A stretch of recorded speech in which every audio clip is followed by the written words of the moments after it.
dreamdata.io.com, launched many years ago, broke $3 million run rate today, up from 1.5 million just a year ago. They also, beginning of last year, closed a 7 million Series A round. Company and employees still own about 50% of the company. They're burning about 30 grand a month right now, but plenty of runway. They've hired a team of 45. They're hiring ahead of revenue, obviously trying to grow into that revenue figure in their cost structure over the next 12 to 18 months, hoping to double the 3 million run rate today up to 6 million by the end of the year as they compete in the B2B marketing, SaaS, and most importantly, we're just organizing your data in the marketing org space with a complete and very clear pricing plan. ARPUs today in the $2,000 per month range, 25 grand per year across 120 paying customers. Hey folks, if we haven't met yet, my name is Nathan Latka. I launched and sold my first software company back in 2015 and went on to write a book about it, which you guys made a Wall Street Journal bestseller, purchasing over 30,000 copies. Thank you so much for that. After the book, I launched this show and went on to create founderpath.com. I raised a large fund to do non-dilutive deals with B2B software founders. So far, we've invested in over 400 software founders, totaling $150 million. Here in 2024, we're doing 3 to 4 new deals per week. So if you're looking for capital and don't want to give up equity, go sign up at founderpath.com for free to get your offer. All right, let's jump into the interview. Hey folks, my guest today is Lars Grønnegaard. He is a UX pioneer turned product person turned entrepreneur. He's now building a company called dreamdata.com, which is B2B customer data activation. Lars, you ready to take us to the top? Hey Nathan, great to be here. I'm excited for you to be here. So look, one of the things when I was preparing for this, I look at your website and it says, quote, B2B marketing connected to pipeline and revenue. There are so many companies in this space. They say they use AI and machine learning and they're going to beat ZoomInfo, and then you never know who's real and who's legit, and then they all buy each other's data. How are you different? Yeah, I think that's a very good question. So I think fundamentally, there's a lot of MarTech companies out there and SaaS companies out there in the SaaS space for sure. Like everybody probably knows the 10,000 logo graphic from Scott Brinker. I think fundamentally, like all those products exist for good reasons. Like we all want to serve our customers well. We all want to automate our go-to-market. We all want to, deliver on self-service, enable people to buy without talking too much to sales. And like each of these products are purchased to run those efficient processes and to be data-driven. But fundamentally, like what happens is every time you add a new product, you add a new data silo. So every time you add a product, you create a new space for your customer data to live. And our goal is to solve that. Mm-hmm. So not just create another data silo, but actually like get all the data out of the different products, build one unified idea about what the customer journey looks like. And then with that, you can start seeing things like what's the impact of marketing on revenue, or this campaign, how did that impact my revenue? Or I want to target my top customers. Now you have all the data in one space. Mm-hmm. Now, you built a great product at Trustpilot. We use that company. We're very happy with Trustpilot. You were VP of product there. You kicked this company off in 2018. And I remember you told me in our episode from 2021, you split equity. There's 3 co-founders. You kept 40, Ole kept 40, and the third co-founder had another 20. So that adds up to 80. And then you sold, I think, you raised a $4 million seed round at a 20 million valuation. So you sold another 20% there to investors. Is that all accurate? Yeah, more or less. I think we've raised some money since then, and sort of on equity, we are roughly like the founder and staff is at about 50% now. That's great. Well, so give me an update, because when we last spoke in 2021, COVID times, etc., you were at about 30. You were at about 30 customers. You had broken, I think, $500,000 of ARR of revenue. How has the product changed since then, and are you charging more or less than you were back then? I think we're charging both more and less. So product is more scalable now. So we have a free product. We had a free product back then as well. Free product is now bigger and more useful for our free customers. We have a cheap version of the product, which is reasonably priced. Although we also have a startup program. But then what's that price? So the startup price would start at like $5,000. The free is $0. So $5,000 per year. Yeah. And then what's your largest customer paying today, total ACV on that customer account? Our largest customer is sort of on the other side of 6 digits now. Okay, so over $100,000 a year. Yeah. And how do you get them to expand from free to 5K per year to 100K per year? What's the upsell mechanism? Is it number of contacts or something else? Yeah, so that's not the same customer. So I think the free customers would like most often would be smaller businesses, whereas a large customer paying north of 100K would be like an enterprise customer. And I understand that. What I'm asking, so look, one of the things I think Trustpilot did very well because it worked on me, right, is you guys would carve out like every single thing extra I wanted was always more money. Like if I wanted a certain widget, more money, premium version of the widget, more money. And before you know it, I'm paying $600 a month for a review tool plugin. So I assume you took some of this over here. I mean, when I look at your pricing page, you've got like 9 bullets under every single one of these things. And then you also give yourself and your AEs the ability to upsell based off numerical values, like number of years, user activity history, seats included, and MTUs. Of those 3, which are the most powerful upsell mechanism for you? I would say it's the packages themselves. So it's the feature sets. The feature sets are more or less aligned with different sizes of businesses. So we have add-ons and like typically would package it so that we have an add-on from a larger package and a smaller package in case somebody needs it. But usually like an enterprise customer would fit into the enterprise plan. Mm-hmm. Then, I guess let me ask this differently. Someone paying you $600 a month on your team plan, which usage limit are they most likely to hit the quickest? 10 seats or 30,000 MTUs? Oh, the MTUs. Got it. Definitely. Yeah. So the seat metric makes sense in some very specific use cases, which is why we price on it. But the major driver there is the MTUs, like monthly tracked users, which is basically a data sort of proxy. That's the big driver. How did you make decisions on things like putting the avoid ad blockers feature in the business plan versus keeping the B2B web analytics in the free plan? I mean, how do you decide on all these things? So I think that like in a free plan, you need reasonable unit economics. So you need you need to be super careful about cost, of course, if you're giving the product away for free. So there's a lot of thinking around like, how do we maintain a reasonable cost on that product? So that's a key thing, right? And then of course, we want to keep each product package needs to have a meaningful feature set that's useful so that people love using it. But especially on a free plan, you want to make sure that there is something to buy. Like there are things that you would like to know, like, okay, what happened? Like, I can look 2 months back in time. B2B sales cycles are often significantly longer than 2 months.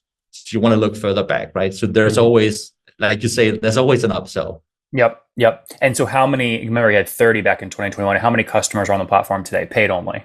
So yeah, we 120 paid and roughly like 600 free customers. That's great.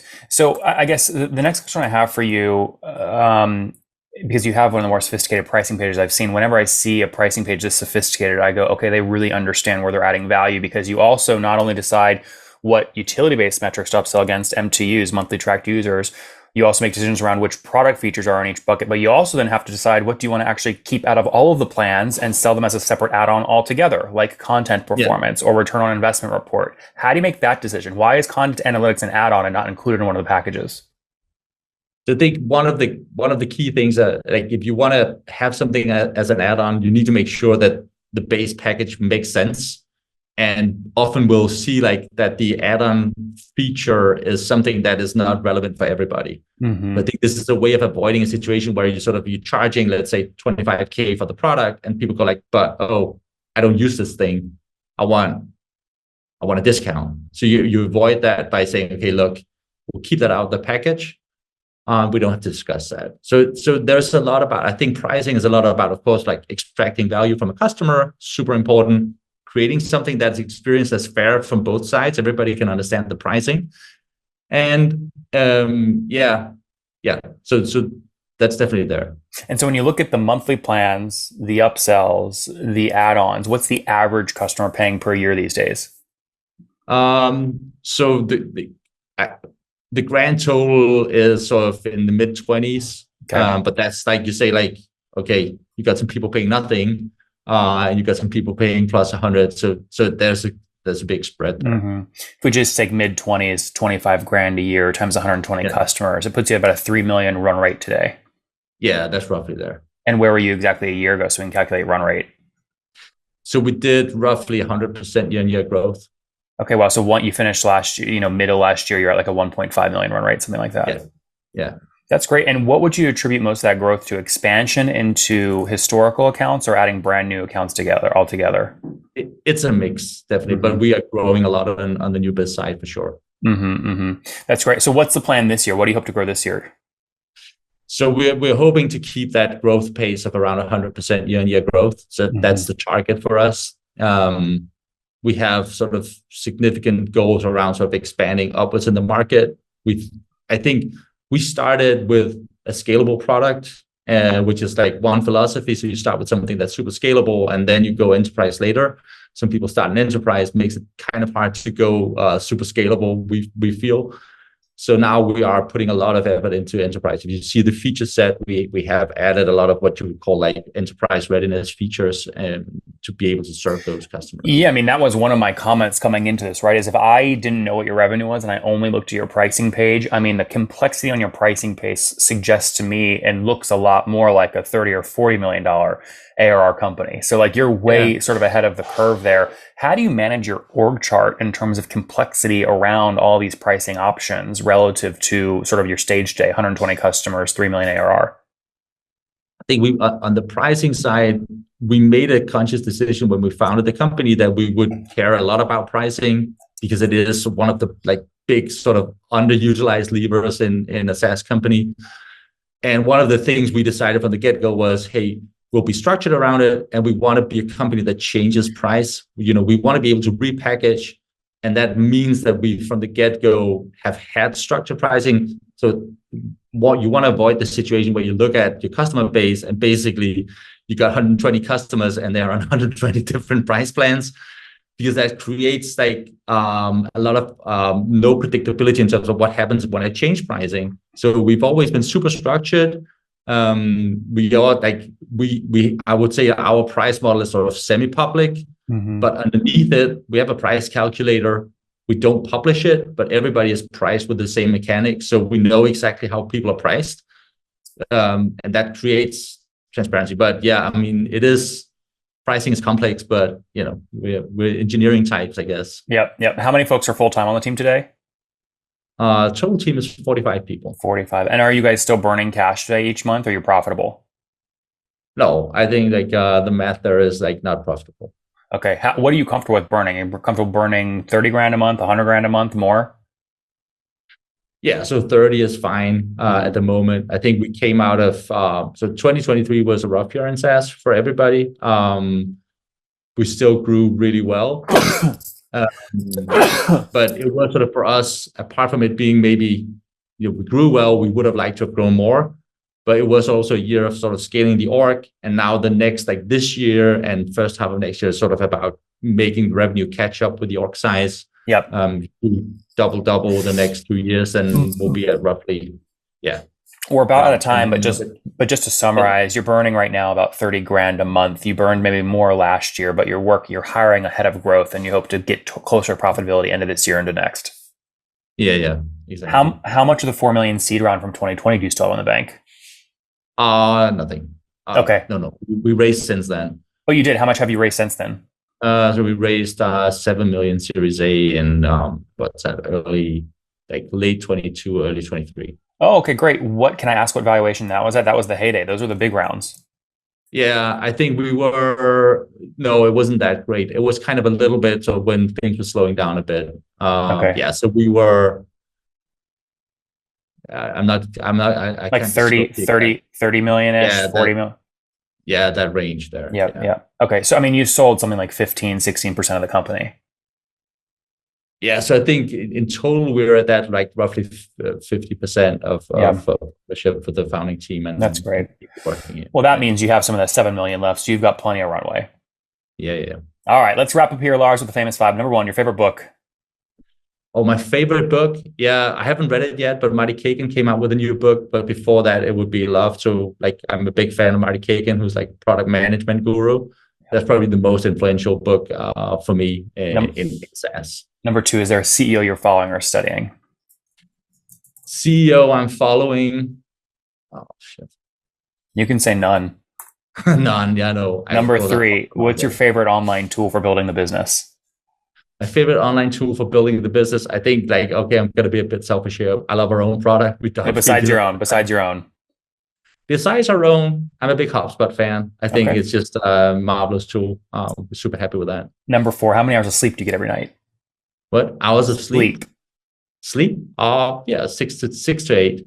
Okay. And situation, married, single, kids? Married, lots of kids. 2 kids still, or you got another one? 3. 3 kids now. Congratulations. That's exciting. Yeah. And how old are you? What, 4? Do you have a birthday? 40 years old? 41? Me? 53. Oh, you're 53. Is that right? You're 53 today?